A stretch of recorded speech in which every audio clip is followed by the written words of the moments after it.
কুলসুম, আম্মার কথায় তোমারে বিয়া কইরা যেন আসমানের চাঁদ পাইছিলাম, কিন্তু আমি ভুইলা গেছিলাম তোমার স্বামী হওয়ার কোনো যোগ্যতাই আমার নাই, তাই তোমার জীবন থেকে চইলা গেলাম।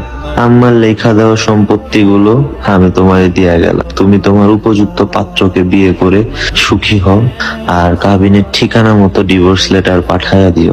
এবার খুশি হয়েছিস? একটা ভালো ছেলেকে তুই কষ্ট দিয়েছিস, যাকে খুশি তুই তাকে বিয়ে কর। আপামনি কই যান? হুজুরের ডিভোর্স দিতে চাই। আম্মা, আম্মা, আসসালামু আলাইকুম। ওয়ালাইকুম আসসালাম। বাজান তুই আইছস? তোর লাগা পরানটা পুরাইতাছিল। ঢাকা থেকে একবারে চলে আসি, আমি আর ঢাকায় যাবো না। কি হয়েছে বাজান? তোর মুখটা এমন হুকনা হুকনা লাগতাছে কেন? আম্মা, আমরা গ্রামের সহজ সরল মানুষ, তুমি আমার কিল্লিগা ঢাকা শহরে পাঠাইছিলা। কেন বাজান? শহরের মানুষ তোর কষ্ট দিছে?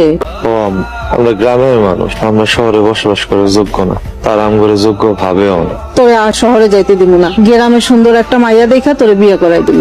না আম্মা, আমি বিয়া করব না। কেন বিয়া করবি না কেন? আর কতকাল একলা থাকবো? নাতি নাতকুরের মুখ দেখবো না?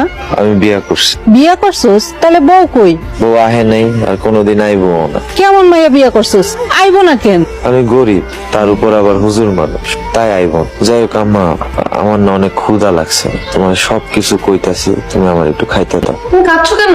তোর দুলাভাই আমার সাথে অনেক খারাপ ব্যবহার করেছে। তোদেরকে আম্মু সব সম্পত্তি লিখে দিয়েছে, এর জন্য খারাপ ব্যবহার করেছে। দুলাভাই সম্পত্তির জন্য তোর সাথে খারাপ ব্যবহার করেছে? আমার কাছ থেকে যদি সম্পত্তি না এনে দেই, আমাকে ডিভোর্স দিয়ে তাড়িয়ে দিবে বলছে। কি বলছো এসব? বড় আপু কই? পাশের রুমে দুলাভাই আর বড় আপু আছে। দুলাভাইও খুব খারাপ ব্যবহার করছে বড় আপুর সাথে। আমাকে যদি তুমি তাড়িয়ে দাও আমি কোথায় যাবো বলো? তুই কোথায় যাবে আমি কি জানি? তুই জাহান্নামে চলে যা, শুধুমাত্র তোর মায়ের সম্পত্তির জন্য। এখন আম্মু যদি তোমাকে সম্পত্তি না দেয় আমি কি করবো বলো? ওকে এমন মার দেবো, তোর মা সম্পত্তি দিতে বাধ্য হবে। দুলাভাই আপনি আমার সাথে খারাপ আচরণ করছেন, তাও আবার সামান্য সম্পত্তির জন্য।